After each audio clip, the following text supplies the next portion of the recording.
Hello everybody and welcome to a brand new Formula 1 2020 season.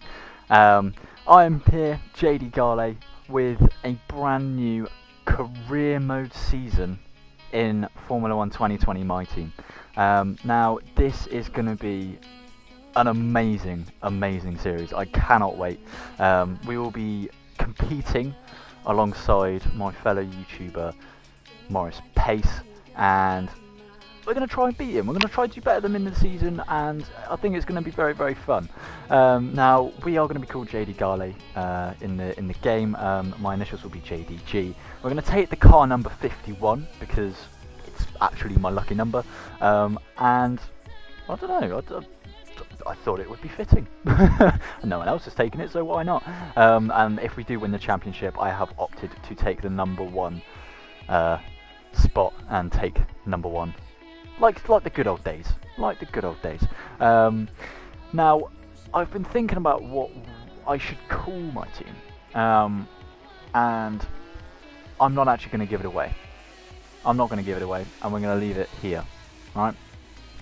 And this right here will be our sponsors. Now, obviously, we can only choose 1 out of 4. And if I'm being honest, there are 2 jump out candidates, Slingshot Fuel and TriStar. Obviously, one gives a bit of a smaller signing bonus, but the goal bonus and weekly income are a decent amount more. And then obviously with TriStar, you've got the 4.6 million, rather, should I say, signing bonus, which I am actually gonna choose. You'll find out soon enough why that is. But I'm going to need that signing bonus. Let's just say that. I'm going to need that signing bonus to start ourselves off in the season. And the goal bonus and weekly income aren't too bad. I don't think they're too bad. At least the goal bonus is alright. It's definitely more than Equinox or whatever the first one is. I can't really read that, if I'm honest. I just don't know what it says.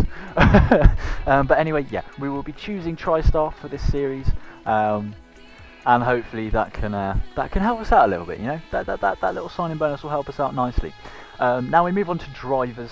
Mahir Raghunathan is not being in my team. If you know him from F2, you know enough, and that will not be happening.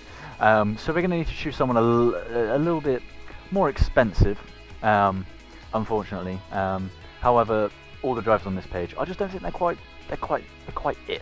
I don't think they're quite it. 55 racing from Gordiano Alessi. I just don't think it's enough. So it's basically a choice between Schumacher or Schumacher.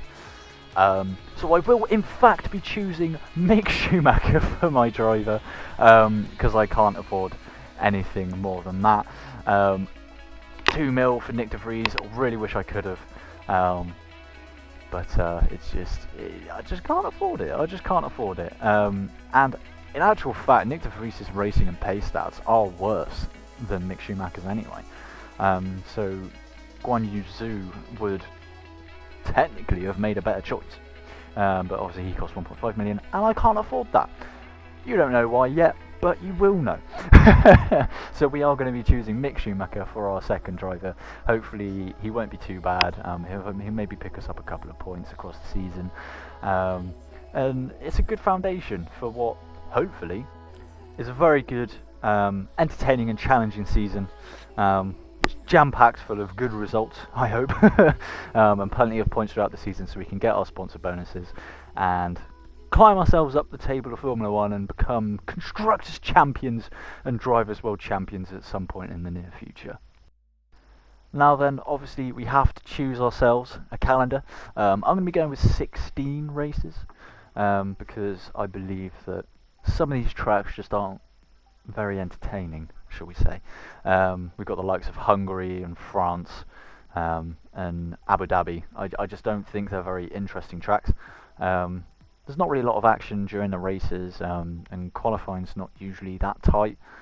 I don't really know why. It's just on those particular tracks, nothing seems to fit together as far as making an exciting race is concerned. So we're going to be leaving those out, and we will be keeping in Australia, Bahrain, China, Netherlands, Spain, Monaco, Baku, Canada, Austria, Britain, Spa, Belgium, Monza, Italy, Singapore, Circuit of Americas in USA, the Mexican Grand Prix, and the Brazilian Grand Prix to finish off the season. I think it's going to be an absolute blistering season.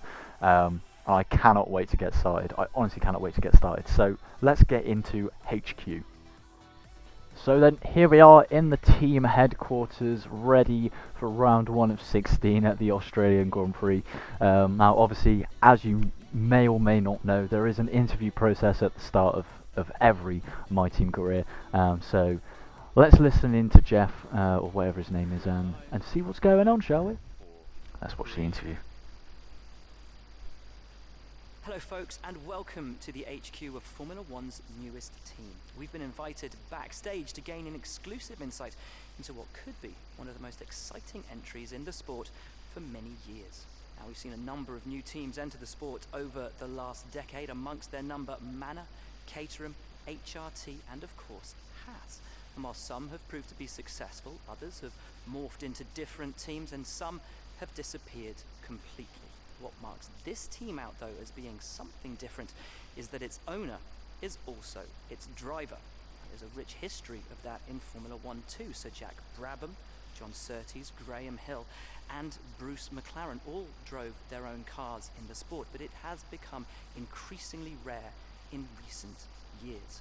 What's very special about this team, though, is that while the team itself is new to Formula 1, so too is its driver and owner. Yeah, boy. Well, I don't really know how he can say how Manor and Haas and Caterham were successful teams.